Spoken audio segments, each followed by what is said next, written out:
Hello friends, कैसे हैं आप? मस्त, वेरी नाइस। आज हम क्लास 9th मैथ्स पॉलिनोमियल यानी बहुपद को पढ़ाने जा रहे हैं। तो बहुपद यानी कि अनेक पद, बहुपद यानी अनेक पद, पॉलिनोमियल अनेक टर्म्स। जैसे आप देखें 3x स्क्वायर, 3x स्क्वायर और 3x स्क्वायर क्या है? ये 3 जो है ये अचर राशि है, अचर यानी कांस्टेंट, और ये x क्या है? ये चर राशि है। ये क्या है? वेरिएबल यानी मान बदलने वाला। तो ये आपको क्या हो गया? एक टर्म हो गया, एक पद हो गया। अब इस पद ऐसे ऐसे कई पद हो, जैसे आपको मैंने लिखा 3x square plus 2x plus 1, तो ये क्या हो गया? इसमें एक पद, दो पद, तीन पद, 1 टर्म, 2 टर्म, 3 टर्म। तो 3 टर्म होने पर इसको क्या कहते हैं हम लोग? पॉलिनोमियल, बहुपद। अब इसको जो है ये हमारा इसमें यहाँ पे चर क्या है? x, यहाँ पे चर क्या है? x, यहाँ पे तो चर है ही नहीं। तो एक ही प्रकार के चर के उपयोग से ये बना है, तो इसको कहते हैं एक चर वाला पॉलिनोमियल। अगर हमारा ऐसा होता है 3x square plus 2y plus 1, इसमें ये x चर है और ये y चर है, तो ये दो प्रकार के चर मिलकर के बने हैं। तो ऐसे बहुपद को हमें नहीं पढ़ना है, हमें एक पद वाला पढ़ना है। तो ये हमें नहीं पढ़ना है, हमें इस प्रकार के पढ़ने हैं। तो इस प्रकार के पढ़ने हैं तो सबसे पहले हम क्या देखेंगे? अब इसे देखिए, पॉलिनोमियल यानी पॉलिनोमियल का मतलब बहुपद। बहुपद होने के लिए क्या क्या क्राइटेरिया है, ये जो तो पढ़ना ही नहीं है तो इसको हटा दो। अब इसे पढ़ना है हम एक पद वाला। तो ये पावर जो है, ये घात जो है वो क्या होना चाहिए? ये घात जो है धनात्मक होना चाहिए। कैसा होना चाहिए? धनात्मक यानी पॉजिटिव। ठीक है। दूसरी चीज कि ये घात जो है ऋणात्मक नहीं होना चाहिए, ऋणात्मक नहीं होना चाहिए। जैसे ये 2 है, धनात्मक है, यहाँ पे कोई घात नहीं है, इसका मतलब 1 समझेंगे और धनात्मक समझेंगे। लेकिन जैसे ही इस पर घात -1 या -2 आ जाता है तो क्या हो जाता है? इसे हम लोग बहुपद नहीं कहते, बहुपद नहीं कहते। उसके बाद अगर घात जो है वो भिन्न में आता है, जैसे 1/2, 3/5, तो ये भिन्न में 2 की जगह ये होता है 1/2, या एक के जगह क्या होता है 3/5, तो ये क्या होता है? बहुपद नहीं होता। तो बहुपद होने के लिए ये दो क्राइटेरिया है कि एक तो माइनस नहीं होना चाहिए पावर में, और एक पावर भिन्न नहीं होना चाहिए। तो अब हम यहाँ चलते हैं, कुछ पद लेके चलते हैं आपको बहुपद, और वो एक चर वाला बहुपद है या नहीं है इसको बताना है।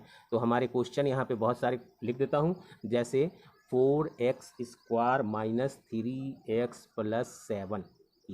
अगर इस चीज़ को देखा जाए तो ये एक चर वाला बहुपद है या नहीं, तो देखना पड़ेगा। इसमें एक ही चर है ना, x ही है केवल, तो एक चर वाला। अब पावर भी देखना पड़ेगा कि पावर निगेटिव है कि नहीं है, पावर धनात्मक है, इसका मतलब ये एक चर वाला बहुपद है, एक चर वाला बहुपद है। अगर यहाँ पे देखें y स्क्वायर प्लस √2, अब यहाँ पे देखें हमें इस 2 को नहीं देखना है कि 2, हमें देखना है एक चर है क्या? हाँ, केवल एक ही चर है y, इसमें और कोई चर का समावेश नहीं है। और y पे जो पावर है वो धनात्मक है क्या? हाँ है धनात्मक, ऋणात्मक नहीं है, भिन्न नहीं है। तो ये भी क्या हो गया? बहुपद है, ये एक चर वाला बहुपद है। अगर हम बात करें इसकी 3√t और प्लस t√2, तो इसकी बात जब हम करें तो यहाँ पर हम देखा, हाँ t तो है, केवल t ही है, एक चर वाला है। लेकिन फिर दूसरी तरफ मैंने क्या देखा, ये t जो है अंडर रूट में है, इसका मान क्या हो जाता है? t⁻1/2। और मैंने कहा था कि भिन्न नहीं होना चाहिए, तो यहाँ तो भिन्न है, तो ये क्या हो गया? एक चर वाला बहुपद नहीं है, एक चर वाला पॉलिनोमियल नहीं है। एक चर यानी एक ठीक है, एक वेरिएबल वाला। अब हम एक और सवाल लेते हैं। जैसे हमने लिया x पर पावर 10 प्लस y पर पावर 2 प्लस z पे पावर 3। अब ये देखिए यहाँ पर 3 वेरिएबल है, x भी है, y भी है, z है। तो हमने क्या कहा था? एक ही प्रकार के चर होने चाहिए, एक ही प्रकार के वेरिएबल होने चाहिए। तो यहाँ पर ये एक चर वाला जो है बहुपद नहीं है, ये भी एक चर वाला बहुपद नहीं है। अब हम देखें जरा सा y प्लस 3/y, तो ये देखें इस सवाल को, इस सवाल को जैसे ही हम देखें तो हमारे दिमाग में आया ये y तो नीचे है, तो इसको हम क्या किया, y is equal y plus और 3, अब y जब ऊपर जाएगा तो क्या हो जाएगा, पावर माइनस का। अब यहाँ मैंने देखा कि चर तो एक है y, लेकिन यहाँ पावर क्या है, माइनस में है, और माइनस में कहता है कि पावर नहीं होना चाहिए, तो माइनस में है, तो ये भी क्या हो गया, एक चर वाला बहुपद नहीं हुआ, एक चर वाला बहुपद नहीं हुआ। अब हमसे दूसरे तरह के सवाल हम करते हैं। ये तो हो गया आपको पता लगाना कि एक चर वाला बहुपद है या नहीं। अब हम दूसरा, अब हम इसमें कहते हैं प्रत्येक कुछ हम एक्स स्क्वायर का गुणांक ज्ञात करना। गुणांक यानी कॉफिशिएंट ज्ञात करना, एक्स स्क्वायर का गुणांक। अब यहाँ पे देखें, हम पहला सवाल हमने लिया, पहला सवाल क्या लिया, पहला सवाल हमने लिया 2x³ प्लस x प्लस 3। अब इसमें देखिए कि एक्स स्क्वायर का गुणांक इस सवाल के लिए कितना है, ऐसे ही लिखेंगे एक्स स्क्वायर का गुणांक या कॉफिशिएंट ऑफ एक्स स्क्वायर बराबर कितना है बताइए, एक्स स्क्वायर का गुणांक या कॉफिशिएंट ऑफ एक्स स्क्वायर कितना है, जरा देखे बात एक ही है, तो ये कितना है एक्स स्क्वायर, देखेंगे तो एक्स स्क्वायर तो यहाँ है ही नहीं, एक्स स्क्वायर तो यहाँ है ही नहीं, तो एक्स स्क्वायर का गुणांक क्या हो जाएगा, 0। एक्स स्क्वायर का गुणांक क्या हो जाएगा, 0। दूसरा सवाल देखें, यहाँ पर हमने देखा 2y² प्लस 3। अब इसमें हमसे पूछा गया है, सॉरी, एक्स स्क्वायर का गुणांक करें 3x² प्लस 4। अब पूछा गया है एक्स स्क्वायर का गुणांक यानी कॉफिशिएंट ऑफ एक्स स्क्वायर का गुणांक, तो एक्स स्क्वायर के साथ क्या गुना है, तो एक्स स्क्वायर के साथ 3 गुना है, तो 3 हो जाएगा, यानी coefficient of x square is equal to 3। अगर हमारा सवाल ऐसा हो कि π/2x² प्लस x, अब इसमें हमसे पूछा गया है कि एक्स स्क्वायर का गुणांक कितना है, तो एक्स स्क्वायर का गुणांक यानी coefficient of x square is equal to कितना है, एक्स के साथ ये है, तो कितना हो जाएगा π/2, तो ये तो हमारा निकल गया। अब उसके बाद और क्वेश्चन चलते हैं अलग प्रकार के, तो ये हमें गुणांक निकालने भी आ गया। अगर इसी में हमको कहता है x3 का गुणांक निकाले, x का निकाले, कुछ जैसे x का गुणांक निकाले, एक उदाहरण ये भी लगता है x का गुणांक निकाले यानी कॉफिशिएंट ऑफ x। देखिए सवाल है हमारा 2x² प्लस x प्लस 3, तो x का यहाँ गुणांक कहता है, x का गुणांक यानी हमारा क्या हो गया, हमारा हो गया कॉफिशिएंट ऑफ x। तो x के साथ कौन है, x के साथ 1 है, कोई नहीं है तो 1, और वो भी प्लस का 1, ठीक है ना। अगर दूसरा सवाल देखें, यहाँ पे हम देखें 3y² 4x² minus 3x plus 2, x का कॉफिशिएंट कहता है, तो x का गुणांक बराबर क्या हो जाएगा, x के साथ कौन है, x के साथ है -3, तो -3। आगे बात सही क्लियर, आगे समझ में, तो चाहे एक्स स्क्वायर का कहे, चाहे एक्स का कहे, चाहे एक्स पर पावर 3 का कहे, क्लियर हो गए। अब हम निकाल द्विपद यानी टू टर्म्स,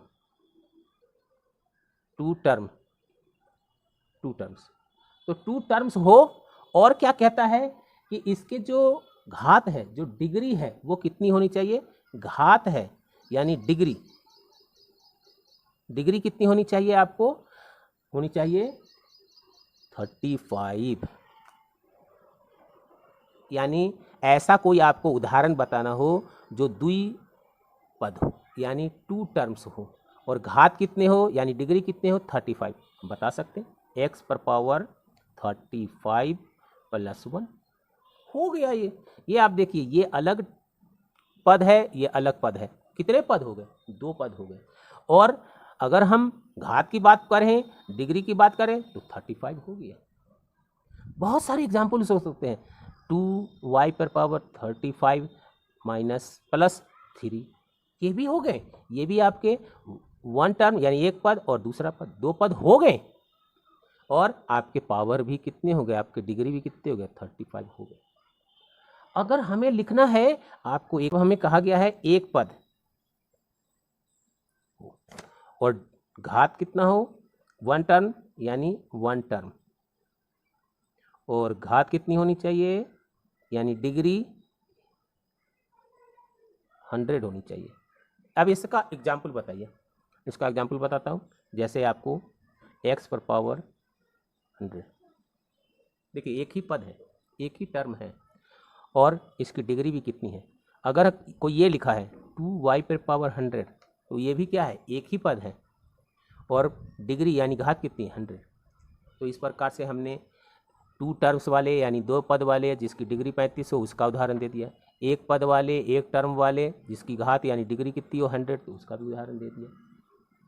अब हम पढ़ते हैं आपको घात, यानी जो बहुपद दिया गया है उसका आप घात निकालें। घात यानी डिग्री, डिग्री निकालें।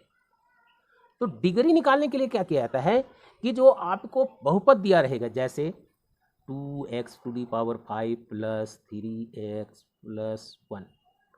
अब इसमें हमने देखा ये तो बहुपद है, लेकिन यहाँ पर जो x पर पावर सबसे ज़्यादा कौन है, तो यहाँ x पर पावर तो है ही नहीं, यहाँ पर 1 है और यहाँ पर 5 है। तो ये आपकी डिग्री कितनी हो गई इसकी, अगर डिग्री पूछा जाए यानी घात पूछा जाए तो कितना लिखेंगे, लिख देंगे घात बराबर 5। अगर कोई दूसरा एग्जाम्पल लिया हमने 4x to the power 8 plus 3x plus 1, तो इसमें कितना, इसकी अगर डिग्री पूछे जाए तो हम पूछ से लिखेंगे इस घात की जो डिग्री है वो कितनी है, वो 8 है। कितनी है, 8 है। इसकी 5 थी, कहाँ से निकाल देते, यहाँ से निकाल देते। क्लियर। तो ये भी आपको डिग्री निकालने आ गया। ठीक है। अगर आपको एक और सवाल बताता हूँ कि इसका घात बताइए, इसकी डिग्री बताइए, तो क्या है, 3 है। अब 3 में कोई चर राशि तो है नहीं, और चर राशि नहीं है तो मैंने क्या बताया, x पर घात कितना हो जाएगा, 0। क्योंकि x पर घात 0 का मतलब ये होता है कि ये 1, तो 3 लिखे या 3 गुने x पर घात 0 लिखे तो इसकी डिग्री कितनी हो जाएगी, 0। इसकी डिग्री कितनी हो जाएगी, 0। तो इस प्रकार से हमने ये भी देख लिया।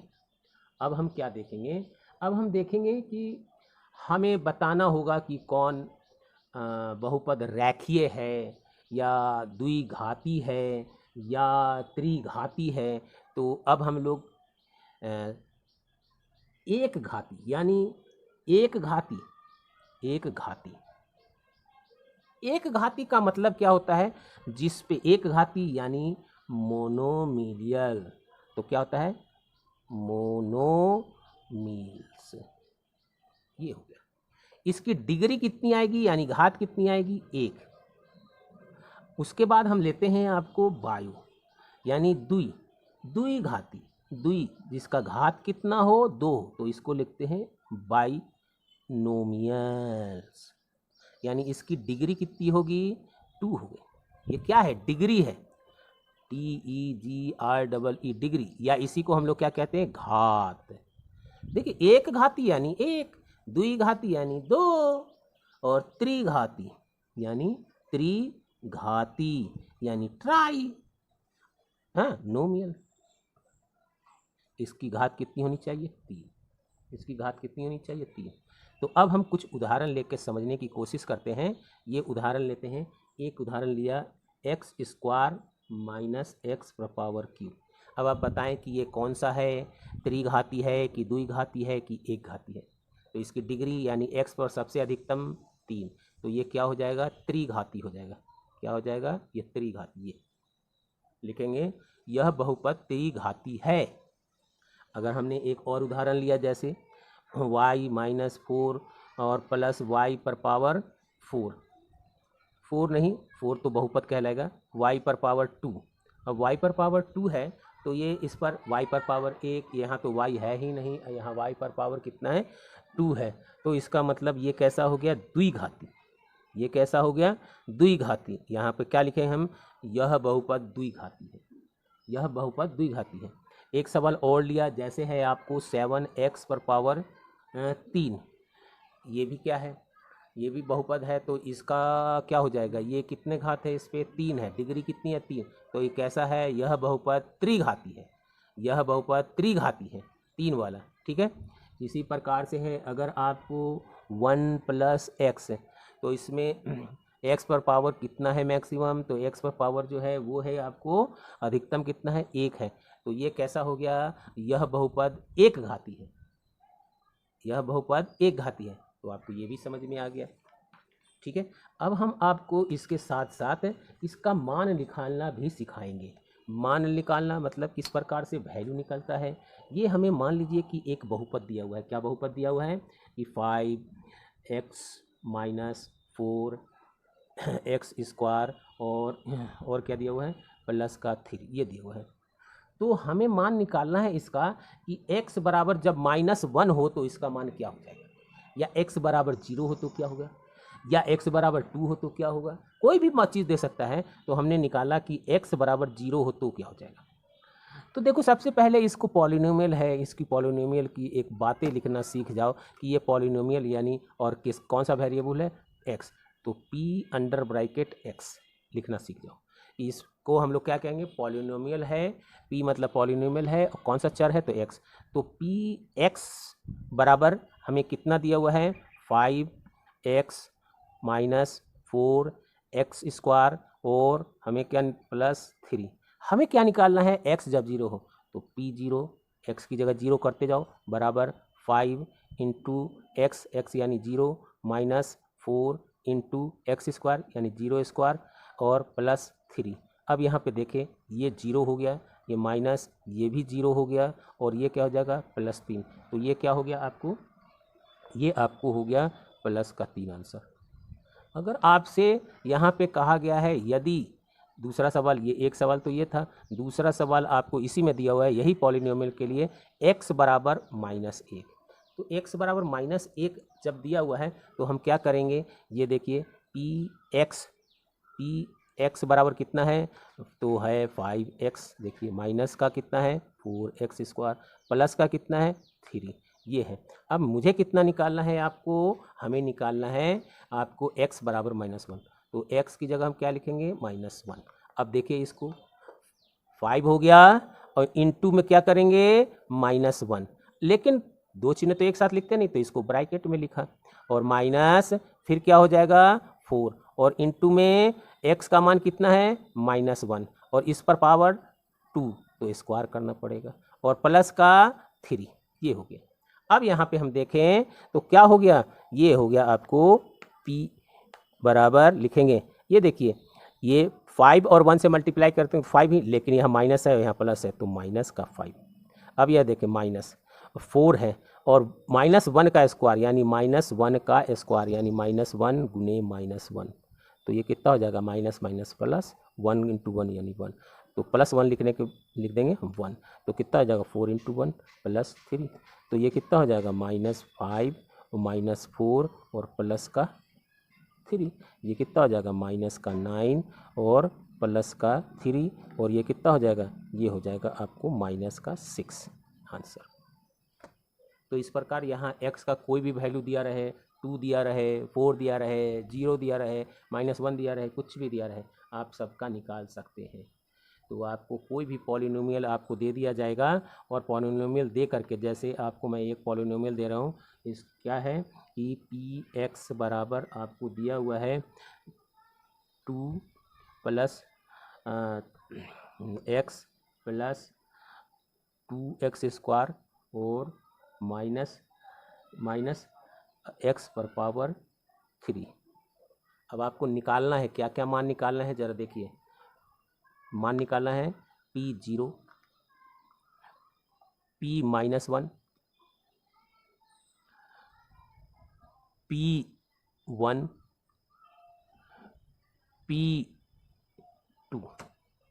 कितने सवाल हो गए इसमें, 1 2 3 4, 4 सवाल हो गए, 4 सवाल।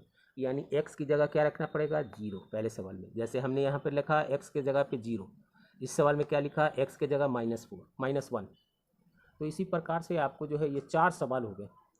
x पॉलिनोमियल 0 भी निकालना पड़ेगा, पॉलिनोमियल में -1 रख के निकालना पड़ेगा, पॉलिनोमियल 1 रख के निकालना पड़ेगा, पॉलिनोमियल में 2 रख के निकालना पड़ेगा। इस प्रकार से ये आपके 4। तो इस तरह से आपने मेरा पॉलिनोमियल यानी बहुपद का जो टॉपिक है ये अभी ख़त्म तो नहीं हुआ है, लेकिन लगभग हाफ पोर्शन हो चुके हैं। तो आप लोग इसकी भरपूर प्रैक्टिस करें और आई थिंक मैं समझता हूँ कि ये वीडियोस आपको बहुत, ये लेक्चर ये बहुत पसंद आया होगा। तो आप जो है इसको एमपी बोर्ड के प्रश्नावली यानी एक्सरसाइज 2.1 और 2.2 से कंसर्न है, तो आप इसे समझ लें, बार बार देखें, आप अपना मैथमेटिक्स का नोट्स तैयार करें और मैं आपको परीक्षा तक आपका साथ दूंगा।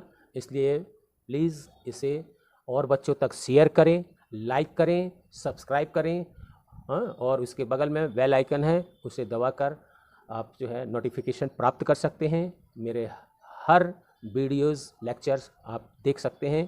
तो thank you once again, thanks a lot.